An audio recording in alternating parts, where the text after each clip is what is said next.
dog hair. Hey everyone, it's me, the Anti-Beauty Queen, and today I look like this.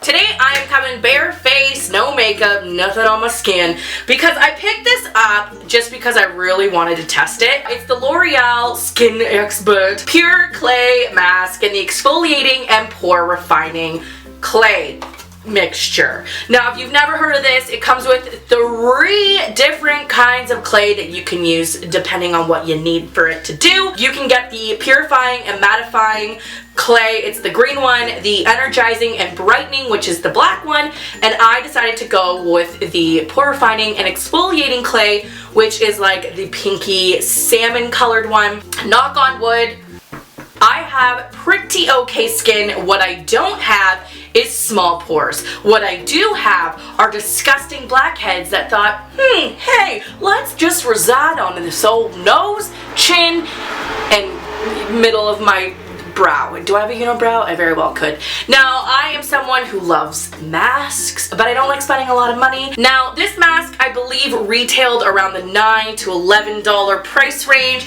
Not bad at all, considering the bottle itself is actually pretty big. Now, it does say on the packaging to use this 3 times a week. I don't really know if I'm going to be using it that many times, but they do provide you with a lot of product for the price point. So if you are looking to not maybe spend that much money, but you still want to test out some masks, we're gonna see if this holds true and if you should be spending your shekels with this particular brand. So I'm gonna follow the directions to a T. It says apply an even layer to clean, dry skin, avoiding eyes and lip area. Leave on for 10 minutes and up to 15. Remove with water. Apparently, this glides on and rinses off easily, and it's suitable for all skin types. So hopefully this works. Hopefully it gives me some form of results. If you would like me to do more of these like skin testing products, let me know in the comments below. I love trying masks. I love it. And I can try some higher end masks if you want to see if it's worth it, or I can even go even lower price point and see if those masks hold up to their standards as well. So I'm going to go ahead, give it an old sniff, and it actually smells really good. It has like a little bit of a perfume smell. It's not overly overbearing at all, and it almost has like when you were a kid and you put on like Halloween makeup. I know that sounds awful, but that's exactly what I smell, and I love that smell. It brings back like so many childhood memories. I am gonna go ahead and put some of this on. I got my Tristamere right here. Ooh, okay, so I'm going ahead and putting this all over my face and like what it said, a thin little layer. And okay, cool, my mirror just fell. Thank you. Come on. Come on. Already you can kind of feel like the crunchiness of, I'm going to assume like little bits of exfoliating beads. It doesn't really say what is exactly in this mask that gives you such clear skin, but oh, the smell of it is so good. I love it. It's just not overpowering. It doesn't have like a gross medicinal smell. So if that is something that like really like deters you from getting products like this because you have to leave it on your skin for so long, don't worry about this stuff, because in my mind it smells divine.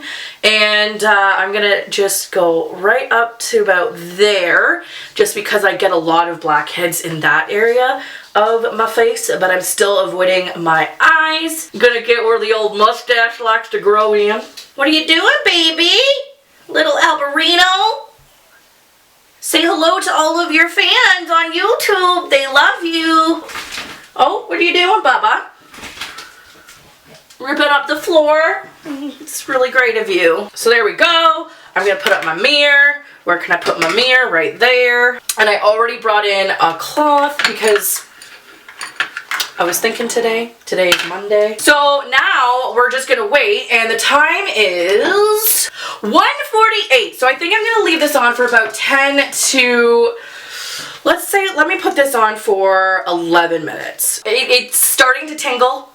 But I am not someone who gets like scared off by the tingle. I'm actually someone who enjoys the tingle, especially if you're getting like a facial or using a mask. A part of me just feels that if it tingles, it means it's working. If it starts to burn, burn, that's a whole different story. But when you feel the tingle, I just feel like it's saying to you, I'm working, I'm getting all those black heathens out of your face, and we are gonna make your skin clear. Let's talk about stuff, shall we? How are you doing? I'm doing fantastic. It's gross outside, but I got the window crack because you know Mama likes to sweat. I don't like to sweat, but I do, so I tell people I like to sweat because it's a less embarrassing topic of conversation for me when I have bits of little sweat on my upper lip and brow. No, I am hot all the time, so I have the heat turned off. Everyone's just gonna have to deal, and the window is open, and it's cold outside, but that's just how it is. I want to talk about 2 videos ago. I forget what it even was, but I was wearing a Jurassic Park shirt and you could only see like from here up. And someone actually in the comments was able to identify that yes, it was a Jurassic Park shirt. She commented on it. I think that's amazing. I have a vast collection of television inspired shirts, and I'm gonna give you just a little sneak peek of this one. And I want you to see if you can tell me in the comments below what movie it's from. One more time. That's all you get. I actually picked this up at Universal Studios a couple Halloweens ago. That is gonna help you, I'm sure, figure it out. What is new with me? I saw Beauty and the Beast last night. That movie was unreal. I know a lot of people are like hating on Beauty and the Beast. I don't know why. It was so good. And I really don't think the CGI was that bad. I mean, yeah, it was hokey. Yes, the Beast looked a little cartoonish at some points, but I was okay with it. And after like 20 minutes, I completely forgot that it was even CGI. And I just felt that the Beast was a real person I was watching. And can I just tell you how absolutely adorable Clockwork was? Like the way that he waddled, that's how I walk when I come out of the shower. He's like, doo, doo, doo, doo. I thought it was so good. I thought everything was like magical. It was straight up Disney. It was still like had action and adventure and romance. It was perfect for anyone. And I get like really offended when I love a movie and someone just like rips into it, because I went on and I read the reviews and every single person was like saying it was so horrible. I can't believe Disney allowed that. The CGI was terrible.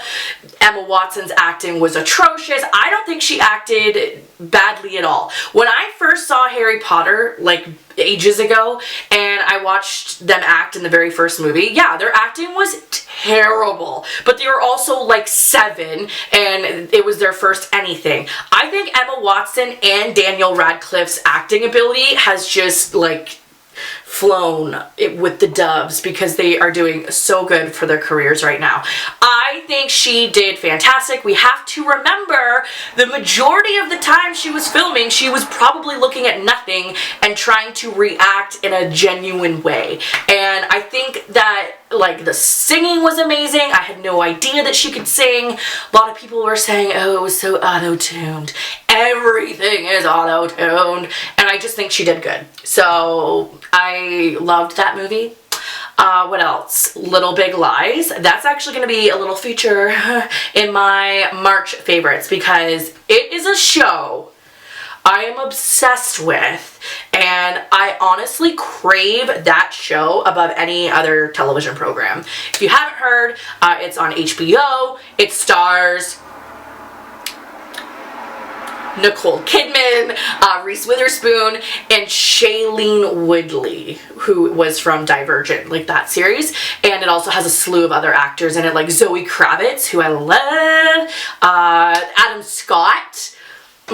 Love Adam Scott. And I'm always gonna like forget his name. Alex Skarsgård. There's too many Skarsgårds in the Hollywood world because I always get them all mixed up. But I think his is Alex Skarsgård. He was the yummy vampire in True Blood a while back. But the show is actually based off like a book, and in my personal opinion, it is like the adult, racy version of Desperate Housewives meets like just like a murder mystery, like something that's like so gripping, but you have no clue really what's going on. You cannot miss a single episode or you would just be lost. You'd have to start right from the beginning. There's only been 4 or 5 episodes so far, and it is so good. It's on Sunday nights on HBO. Albert, Rupert, Benny. See, they have no respect for the art of making a YouTube video. I don't go and ruin their day with my voice. Excuse me. Jeez. What else have I been watching? New season of Girls. So good. I do actually think that this season of Girls has surpassed any other season. I love it. I know it was kind of going downhill last season, but now that this is its last season ever, I think they're really like stepping up their game. I think that you guys have been so awesome lately on YouTube with all the positive feedback, especially in my last video with what I ate in a day video. A lot of you are like seeming to be on board with this whole cooking video thing with Sugar Bear. If you're not aware, Sugar Bear is a chef, and that is like the only reason I married him. Kidding! He's an excellent cook. He makes delicious things on the top of his head, and he always tries to make sure that the food looks really great for videos. Now, it sucks because our kitchen, if you can kind of see, is like a stark yellow. So anytime that it's like past a certain daylight saving grace, it looks so muddy on film. I really need to just like bite the bullet and buy like actual lighting, because I don't use lighting. I use natural like daylight, and it just doesn't do justice to the food. So a lot of you were really like interested in watching some cooking videos. So he really wants to make the shepherd's pie that was featured in that particular video, and there's some other meals that he's made in various... Oh, we're gonna wait for another minute. And he just really wants to like continue making cooking videos. So hopefully that is something that will be featured on my channel very shortly.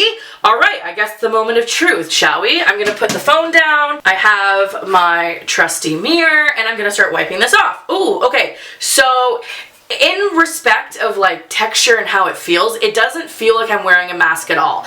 A lot of the time when it's like a drying mask, your skin feels really tight, like you can't even talk or move your eyebrows.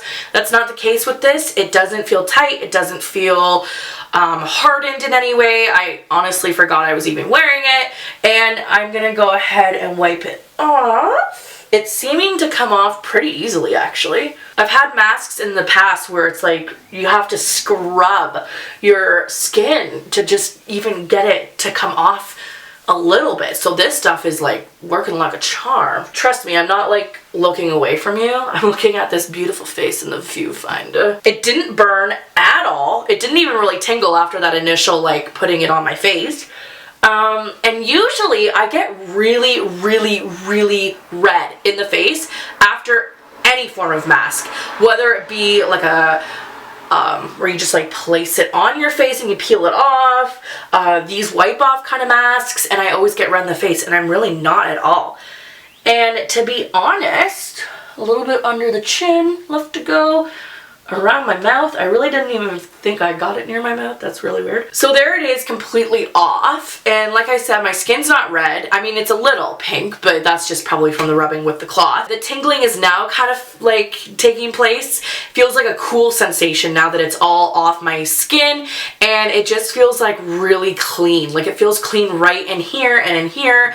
I'm gonna take a really close look to see if like any visible blackheads have come off the old skin. I don't know, like it's hard to tell. This actually though might be a case where you just have to use it all the time, which I kind of hope that's not the case, because I like the quick fixes, you know what I mean? But in terms of like feeling clean, it really does feel like clean. It feels soft to the touch. Right in here, and definitely right in here, I definitely feel just like the grittiness has gone away. And I mean, I think it actually makes my skin look brighter. Looks a little bit refreshed. Do I still see blackheads on my nose? Yes. And I still see blackheads on the old chin. But what I can do is I can keep you guys informed on Instagram with this mask, and I can kind of like do a whole week's worth of putting this on. Like, not every day, but like the recommended 3 times. So today's Monday, I'm gonna try it on Wednesday, and then I'll try it on Friday, and then I'll do an Insta story on Saturday to kind of let you know how that's gone. But in terms of like quality of the product, it's actually pretty good for $10. I really want to get my hands on the mask that like peels away everything. I really want to try that. But as far as this stuff goes, it makes my skin feel really clean, really cool, and it just makes my face look brighter, I think. Now, if you would like me to try the other 3 masks, I can do that as well. Let me know in the comments below. Like this video if you want any more type of skincare reviews, and I'll definitely add that to a list of things I want to do in the future. If you want to follow me all over the internet, my username is Auntie Beauty Queen. I'm on Tumblr, Twitter, Instagram. Go follow me there. I always post cute photos of my dogs. And until next time, I'll catch you on the Flippy Flop. Bye!